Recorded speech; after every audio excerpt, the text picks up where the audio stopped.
ദൈവവേദന എപ്പോഴും സംഭവിക്കണത് ഈ വിശ്വാസത്തിൻ്റെ ഈ യുദ്ധത്തിൽ നീ തോറ്റാലും നിൻ്റെ ദൈവം ജയിച്ചിരിക്കണം. എന്താ കാര്യം? ദൈവത്തിൻ്റെ വചനം. അത് പൗലോസ് അപ്പോസ്തലൻ പറയും, ഞാൻ മാത്രമേ വിലങ്ങ് വെക്കപ്പെട്ടിട്ടുള്ളൂ, ദൈവവചനത്തിന് വിലങ്ങില്ല. എന്ന് പറഞ്ഞാൽ ഞാൻ മാത്രമേ വിലങ്ങ് വെക്കപ്പെട്ടിട്ടുള്ളൂ ദൈവവചനത്തിന് വിലങ്ങുകളില്ല. ദൈവവചനത്തെ ആർക്കും പിടിച്ചു കെട്ടാൻ പറ്റത്തില്ലെന്നാണ്. അതെപ്പോഴായാലും അത് ഫലം പുറപ്പെടുവിക്കും. അതുകൊണ്ട് ഞാൻ പറയും, പ്രഥമ ദൃഷ്ടിയാ നിനക്കിങ്ങനെ കുറച്ച് പരാജയങ്ങൾ ഉണ്ടായിരുന്നു, നിൻ്റെ വിസ വന്നില്ല, അത് വിത്തുകളുണ്ടായിപ്പോയി, നിൻ്റെ കൂട്ടുകാരൊക്കെ കയറിപ്പോയി, നിൻ്റെ സ്ഥലം വിൽക്കാൻ പറ്റിയില്ല, അതുകൊണ്ട് ജപ്തി ആയിപ്പോയി എന്നൊക്കെ പറഞ്ഞാലും ഞാൻ കുലുങ്ങത്തില്ല. എന്താ കാര്യം? ജപ്തിയായി കഴിഞ്ഞാൽ ഈ സ്ഥലം തന്ന ആളുണ്ടല്ലോ, അയാൾ ഇപ്പോഴും ജീവിച്ചിരിപ്പുണ്ടല്ലോ. പറഞ്ഞാൽ മനസ്സിലായില്ലേ? നിൻ്റെ വീട് സ്ഥലം ജപ്തിയായിപ്പോയി. അപ്പോൾ എൻ്റെ അടുത്ത് വന്നിട്ട് എൻ്റെ അച്ഛാ ജപ്തിയായിപ്പോയി അച്ഛാ എന്ന് പറഞ്ഞ് ഞാൻ പറഞ്ഞ്, ഈ സ്ഥലവും തന്ന ആൾ ഉണ്ടാ എന്ന് ചോദിക്കൂ. ഇപ്പോഴും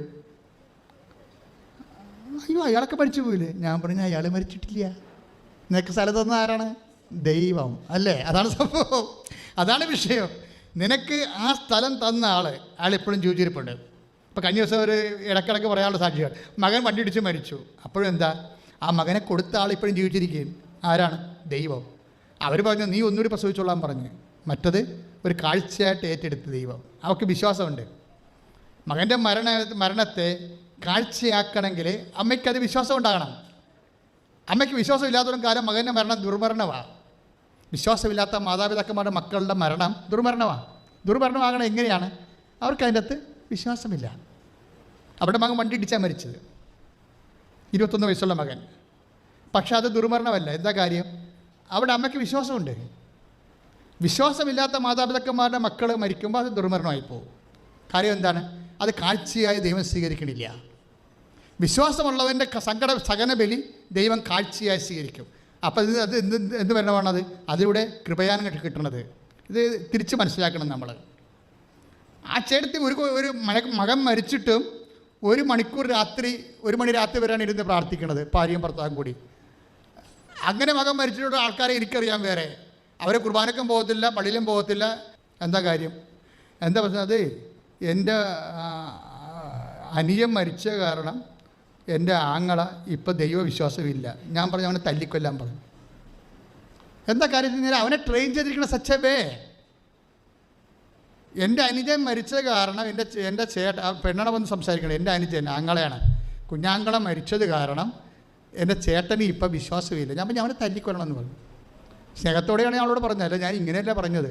പക്ഷേ എന്താ പ്രശ്നം? ഞാൻ എന്നിങ്ങനെ നെഗറ്റീവ് എപ്പോഴും പറയത്തുള്ളൂ. കാര്യം അതിൻ്റെ പോസിറ്റീവ് നിങ്ങൾ സ്വീകരിക്കാൻ വേണ്ടിയാണ്, അല്ലാതെ അതിനെ ആക്കി പറയണതല്ല. എന്താ പ്രശ്നം വെച്ച് കഴിഞ്ഞാൽ വിശ്വാസമില്ലാത്തവന് അതേ ചെയ്യാൻ പറ്റത്തുള്ളൂ. വിശ്വാസമുള്ളവൻ അത് സുരഭില ബലിയായി ദൈവത്തിനു സമർപ്പിച്ചു. എന്താ കാര്യം? നമുക്ക് മുമ്പേ പോയവൻ നമ്മുടെ മൂത്തച്ചേട്ടൻ അങ്ങനെയാണ് ചെയ്തത്.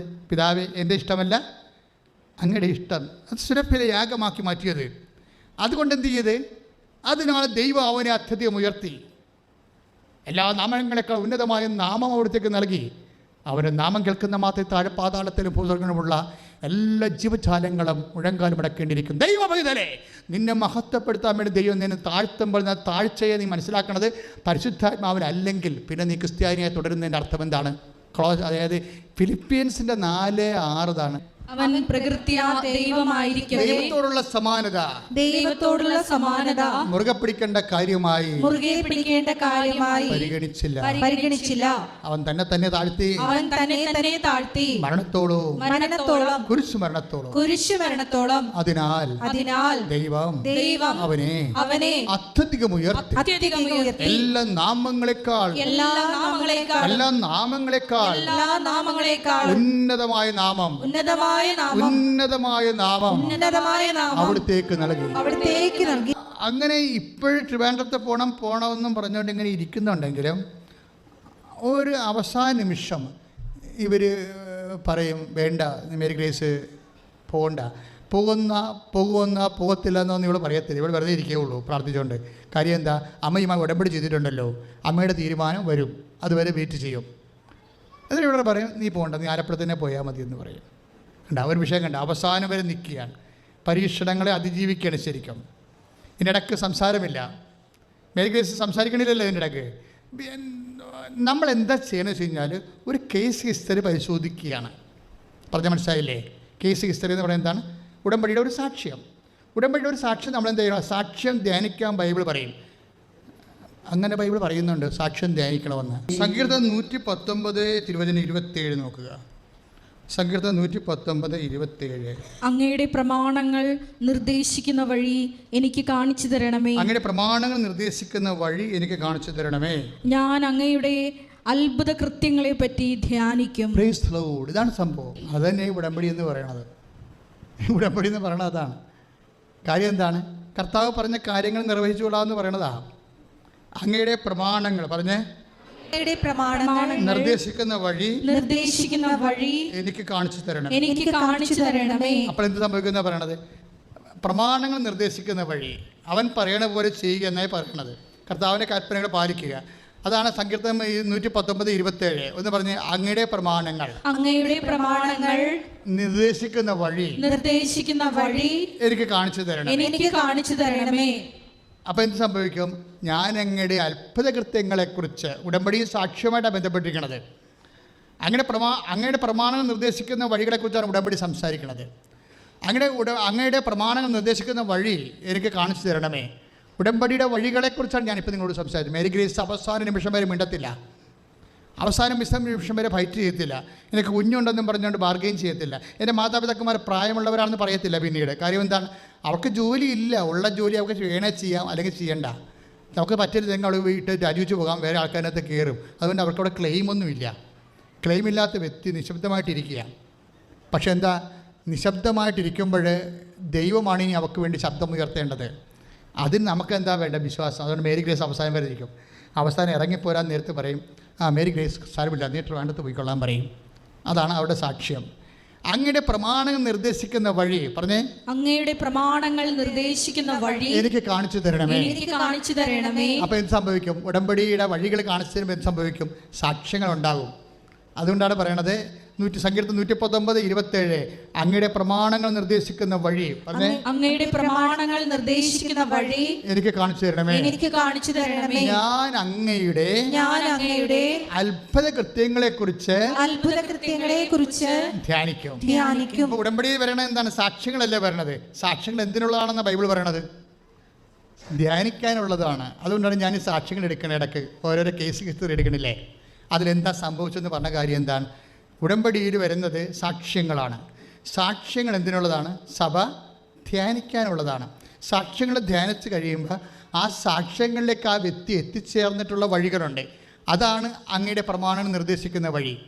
ആ സാക്ഷ്യങ്ങളിലേക്ക് എത്തിച്ചേരണത് ഓരോരുത്തരും ഓരോ രീതിയിലല്ലേ. ആ സാക്ഷ്യങ്ങളിലേക്ക് എത്തിച്ചേരണം നമ്മൾ. അപ്പോൾ അതിന് കഴിഞ്ഞ ദിവസങ്ങളിൽ ഞാൻ ഒരു വിഷയം പറഞ്ഞില്ലേ, അവർക്ക് പേടിയാണെന്ന് പറഞ്ഞില്ലേ, ലില്ലിക്കുട്ടി അവർക്ക് 26 ദിവസം കൊല്ലമായിട്ട് അവർക്ക് മാനസിക രോഗമോ പിശാച് ബാധയോ എന്തോ. പക്ഷേ എന്താണ്, 26 കൊല്ലം മെഡിസിൻ എടുക്കുകയാണേ. അവർക്ക് തിരക്കാനും ചോദിക്കാനും ആ ബന്ധുക്കളും സ്വന്തപ്പെട്ടുള്ളവരുണ്ട്. അല്ലെങ്കിൽ ചെമ്പരത്തി പൂ ചെയ്തു വെച്ചുകൊണ്ട് അങ്ങോട്ടും ഇങ്ങോട്ടും നടക്കേണ്ടി വന്നേനാ. ആ ഒരു ഡ്രാസ്റ്റിക് കണ്ടീഷനാണ്.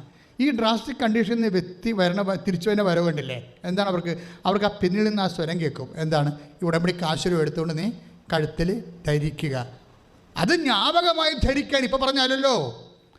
ഉടമ്പടി തുടങ്ങിയ കാലത്ത് ദൈവം പറഞ്ഞതല്ലേ, ഞാൻ നിനക്ക് തരുന്ന ജ്ഞാപകം നീ കഴുത്തിൽ ധരിക്കണം, അല്ലെങ്കിൽ നെറ്റിയിൽ പട്ട പോലെ ചാർത്തണം. എന്തിനാണ്? കാരണം hear O Israel, the Lord your God is one Lord and you shall love your all God with all your heart. നിൻ്റെ പൂർണ്ണമായ മനസ്സോടുകൂടി ദൈവത്തെ സ്നേഹിക്കുക. ഉടമ്പടി എന്തിനുള്ളതാണ്? പൂർണ്ണമായ മനസ്സോടുകൂടി ദൈവത്തെ സ്നേഹിക്കാനുള്ളതാണ്. ഉടമ്പടി എടുക്കുന്ന വ്യക്തി ശ്രദ്ധിക്കണം.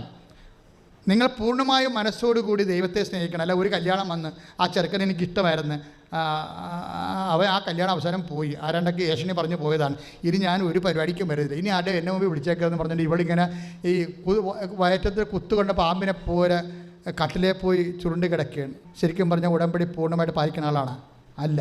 അതാണ് പ്രശ്നം. എപ്പോഴും നമ്മൾ ശ്രദ്ധിക്കണം. എനിക്ക് ശരിക്കും പറഞ്ഞാൽ പച്ചമലയാളത്തിൽ പറഞ്ഞാൽ ഉടമ്പടിയെ ഉഴപ്പണവരുടെ പുച്ഛമാണ്. എന്താ കാര്യം എന്നറിയാം? അവർക്ക് ദൈവത്തെ അറിയത്തില്ല. അവർ വേറെ എന്തോ ഏടാകൂടത്തിന് ഇവിടെ വന്നിരിക്കുന്നതാണ്. നിങ്ങളൊരു കാര്യം മനസ്സിലാക്കണം. നിങ്ങൾ ഉടമ്പടി ചെയ്യണത് ഒരു വ്യക്തിയോടെന്ന് വെച്ചാൽ ആ വ്യക്തി നീ ചത്താലും ചാകാതെ നിൽക്കണം നിത്യനായ ദൈവത്തോടാണ് നീ ഉടമ്പടി ചെയ്യണത്. അവന് ഏത് സമയത്ത് വേണം നിൻ്റെ വിഷയം സെറ്റ് ചെയ്യാൻ പറ്റും. എന്നോട് കല്യാണം വീണ് പോയെന്ന് പറഞ്ഞപ്പോൾ ഞാൻ പറഞ്ഞു, പോട്ടടി, നിൻ്റെ കല്യാണം, നിൻ്റെ ചെറുക്കൻ വേറെ വരുന്നുണ്ടെന്ന് പറയും. അതല്ല നിൻ്റെ ചെറുക്കൻ.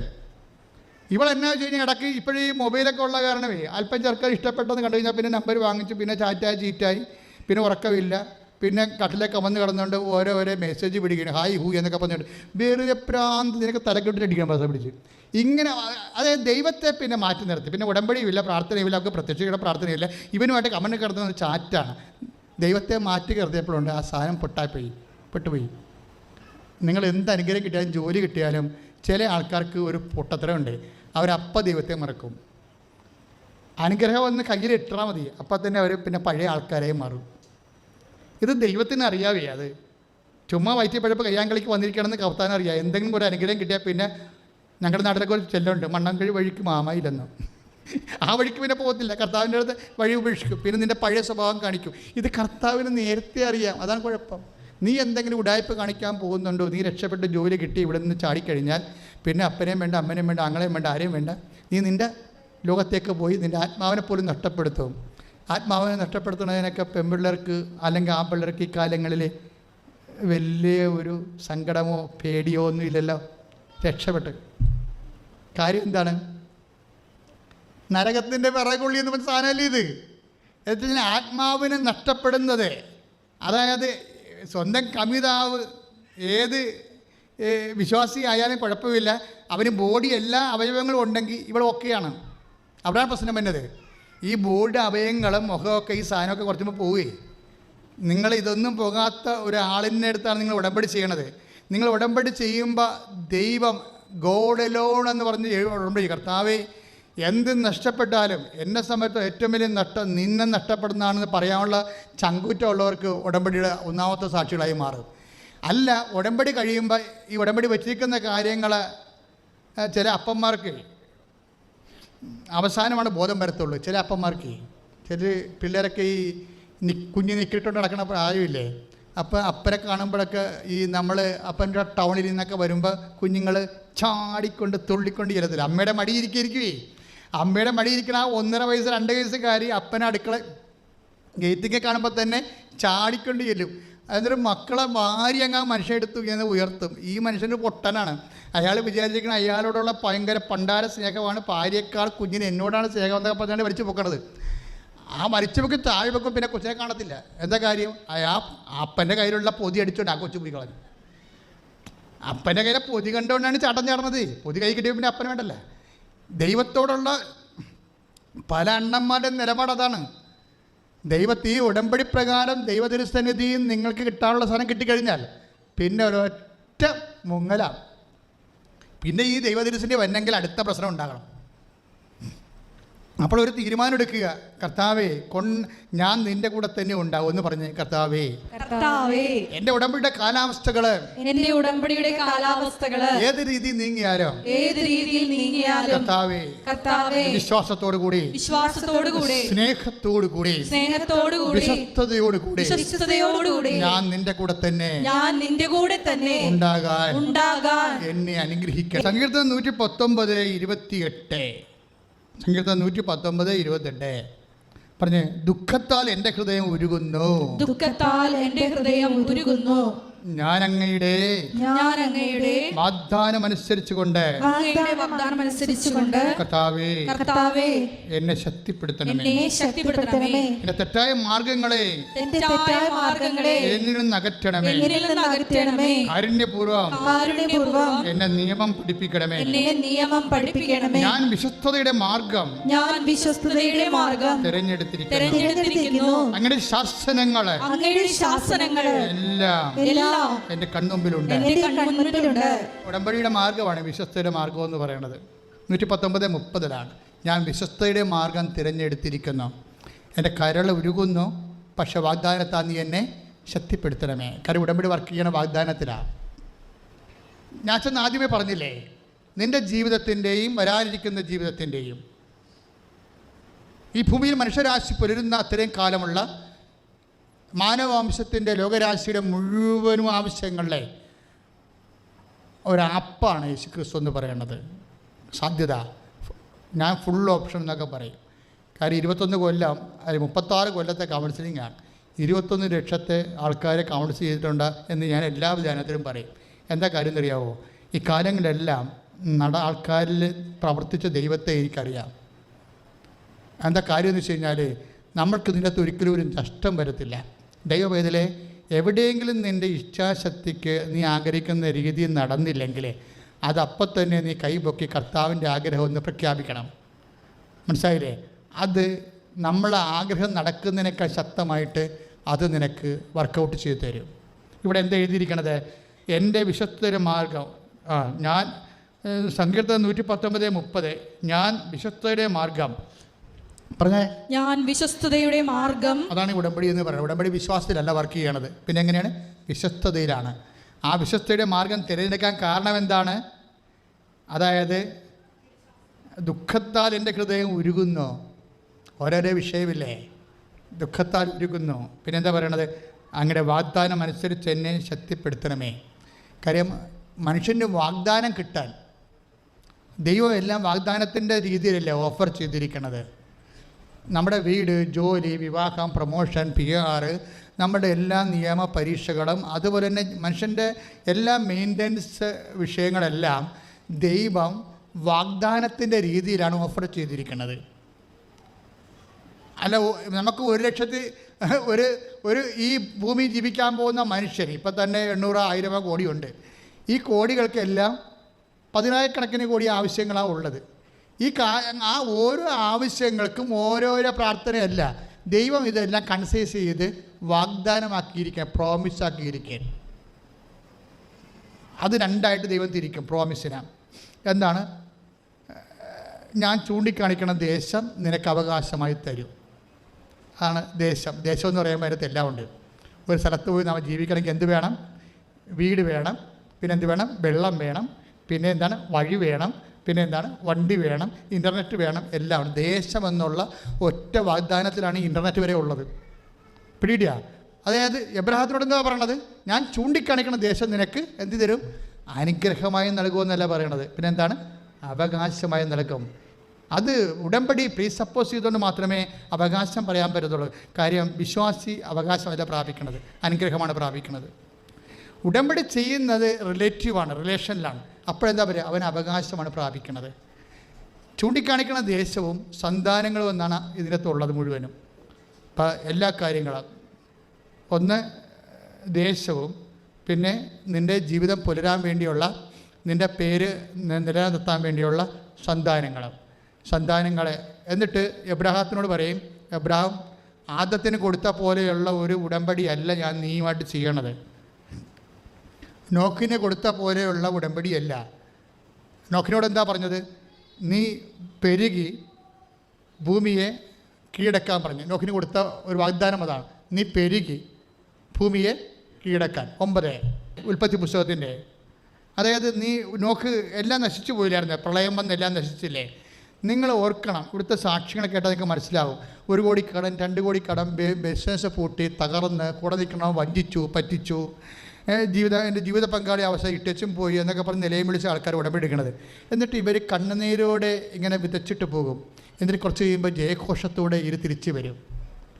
അവർ കണ്ണുനീരോടെയാണ് വിതക്കുന്നത്. They are going carrying the sheep. അതായത് ഷീപ്സ് അവരിങ്ങനെ അതായത് അവർ കണ്ണുനീരോടെ 126 സങ്കീർത്തനമാണ്. എനിക്കുള്ളത് 5-6 വചനങ്ങളാണ്. 126 സങ്കീർത്തനം. അവർ കണ്ണുനീരോടെ വിതക്കുന്നവൻ എപ്പോഴും കണ്ണീരോടാണ് വിതക്കുന്നത്. പക്ഷേ കൊയ്യണ സന്തോഷത്തോടെ കൊയ്യും. അവർ സാക്ഷ്യം വരെ 126:5 അതാണ്. കണ്ണീരോടെ വിതയ്ക്കുന്നവർ ആനന്ദഘോഷത്തോടെ കൊയ്യട്ടെ.